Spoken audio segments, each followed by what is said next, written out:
Hey, good morning, everyone. This is Sandy Waggett with MSW Interactive Designs, and today we're going to talk about the top 5 laws to strengthen your brand. Now, what makes a brand really unforgettable? A lot of people think it's the logos or your colors or something deeper, but in this video, I'm going to break down 5 powerful laws from the book, The 22 Immutable Laws of Branding by Ries and Laura Ries.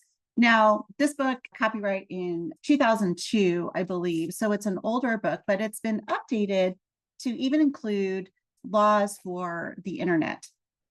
We're not actually going to talk about that today, though, because the 5 laws that I picked are classic and they're basically free, which is important for a lot of my audience because I deal with a lot of small business owners. And so they're looking for effective ways to really grow brand, grow their businesses. And if that's you, stick around because the top 5 laws I'm going to talk about today will hit home. And again, like I said, they are free. So first of all, let's look at what is a brand because we need to be on the same page about that. It's not your logo. In fact, I wish I could remember who said it and who asked the question. I'm going to put this down for right now. But do you know what the color of the G is in the Google logo? I bet you don't. Neither do I, actually. I would have to go look. So a lot of people, and especially in the, like when we're talking websites, because I own a marketing agency, they're like, I want my logo bigger. Thing is, people don't care about your logo. They care about the problem that you can solve for them. And so the logo is not your brand.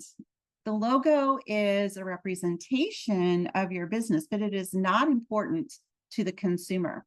Now, when I was writing out sort of the script for this particular video, I used ChatGPT and I said, give me some definitions of brand around the internet. And of all of them, I actually like Alex Hormozy's best, which is not surprising at all. He's a brilliant guy. And you can find several videos where he references brand is nothing but something that changes the behavior of an audience. And that makes a whole lot of sense to me, more so than what people say about you when you're not in the room. I've heard that one over and over again. Really, a brand is just to change people's behavior. And the behavior you want to change is to get them to come toward you and buy from you. So, the 5 laws that I want to talk about today out of the 22, the first one is the law of expansion. The law of expansion it actually starts the book, it's on page 3. And it opens with the power of a brand is inversely proportional to its scope. So what does that mean, actually? It means the more you broaden your brand, the weaker it actually becomes. So it's related to the second law that we're going to talk about, which is the law of contraction. And that says that the brand becomes stronger when you narrow its focus. In other words, we want to look at actually narrowing what we do. Now, in the mastermind I was in with Donald Miller, author of StoryBrand and several other books, he would constantly emphasize, what one thing do you want to be known for? What do you want to own, in other words? And so, like in my business for web design, do I want to be known for SEO? Do I want to be known for leads? What do I want to be known for? What's the controlling idea of what I offer? It's the one thing that people know in the marketplace that they need to come to me for that thing. I'm the best at it. It's clear. So that is what the law of expansion, number 1, and the law of contraction mean, and they work together. So we really want to work on honing what is that one thing. And the power of the brand, so the law of contraction, that's actually on page 9 of this amazing book. The power of brand comes from what it doesn't do as much as what it does do. So my question is, what are you adding into your service offering and into your messaging? Number 1, in your service offering that's not profitable at all for your business and is possibly confusing the message to the marketplace. Because when the mind is confused, it stops, it doesn't take action. So clarity and focus around one thing is going to be super important. So what is that one thing for you? And if you think about how you talk about your business, What are you saying? What are you throwing into the mix that really is not relevant, not profitable, and confuses the message for people listening to it? Because we often overspeak, right? We all overspeak about what we do. How do you concise things down into that one-liner? So from the book, actually Building a Story Brand, Donald Miller talks about writing your one-liner. And I have some exercises and resources on the mswinteractivedesigns.com website that can help you really hone down that one-liner. But thinking of the laws of branding from this incredible book, Law of Expansion, Law of Contraction, as old as this book is, like these are classic techniques and strategies that just work. So number one, law of expansion, the more you broaden your brand, the weaker it becomes. Number two, the law of contraction, which is the brand becomes stronger when you narrow its focus. The third one is the law of publicity. The law of publicity is on page 13, and it says the birth of a brand is achieved with publicity, not advertising. Now, we all know that you need to advertise because people need to know you exist in order to do business with you. So yeah, we do need to advertise, but the law of publicity says a brand is built through publicity, not just advertising. And think of, as an example, Tesla. Elon Musk likes to brag about, he doesn't advertise Tesla, he gets people talking about Tesla. That sounds cool. And I know sometimes it's not relatable because he's a billionaire and people know about Tesla, but how does that relate to your small business? When it comes to publicity, what things are you doing in your marketplace that could get people talking about you? What events are you showing up to? Are you out there? Are you putting your brand out there? Are you aligning strategically with other people in your marketplace that help people talk about you? What about your review strategy? Reviews are also publicity. This book was written in 2002, but we're in 2025 now, and we all know that reviews are important, and I consider reviews to be part of publicity.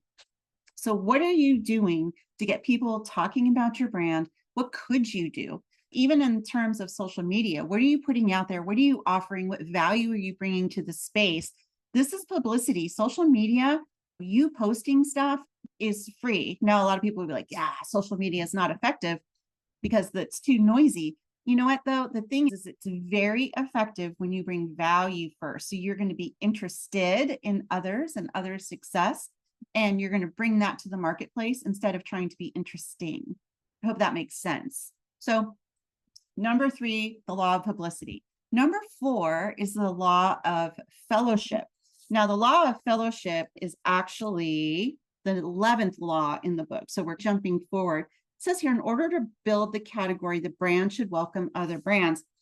So we tend to be afraid of competition, but competition is actually good. It can be good for a lot of reasons. Number one, competition is a great way to refer people who aren't your ideal clients and get them away from you. So I often send people who are not a good fit for my business, not my ideal client, to my competitors. I have good relationships with several competitors and I send them to them.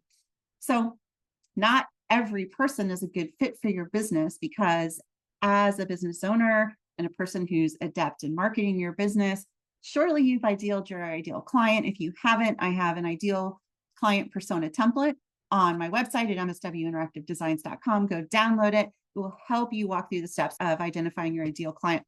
But we want to make sure that we've done that. And then we can refer to our competitors when our ideal client comes knocking on our door. It's not a good fit for us. We don't want to take those people.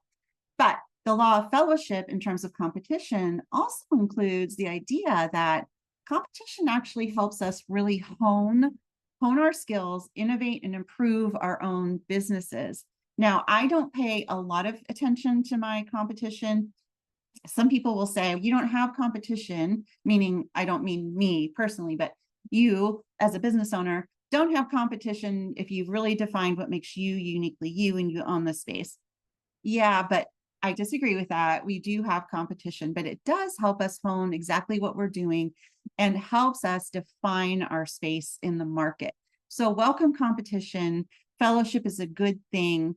I am an abundance person. There is plenty of business to go around, rather than thinking in terms of limiting beliefs and limited market space. The fifth one is the law of consistency. Now, I'm going to harp on this all the time, upside down, it's down in my head.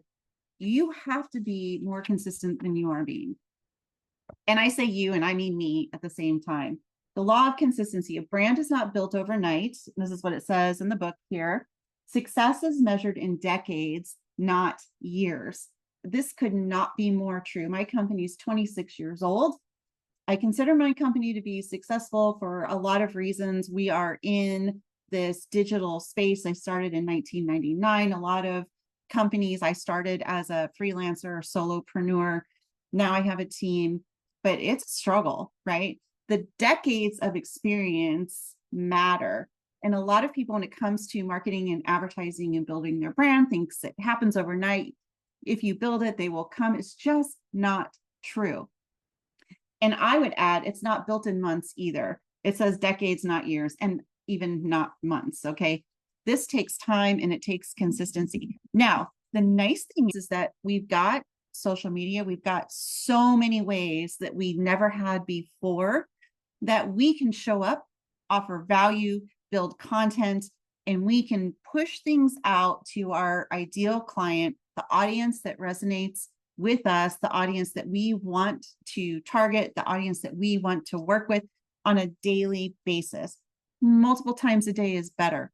I think I heard a YouTube video and Alex said they put out like 400 pieces of content a week. So people are like, oh, he's so successful. He built his brand overnight. No, like they work their asses off. With AI now, even time is not a limiting factor anymore. You can produce so much incredible content that will help your ideal client solve the problems that they need solved. And you can offer it for free. And what happens is when you offer that content for free, then they come back to you to help with implement. So you give the solutions away and then they pay for implementation if they need help. And most people do actually, because time is a constraint in most businesses' lives, most people's lives. So the 5 laws that I love because they're free and they are timeless come from the 22 Immutable Laws of Branding: expansion, contraction, publicity, fellowship, and consistency. So keep an eye out for my next video. Get this book. It's really fantastic. It is not dated. It's been updated to include the internet, online stuff. So Sandy Waggett signing off for today. I hope this video was helpful. Again, expansion, contraction, publicity, fellowship, and consistency. See you on the next video. Like and subscribe if this was helpful.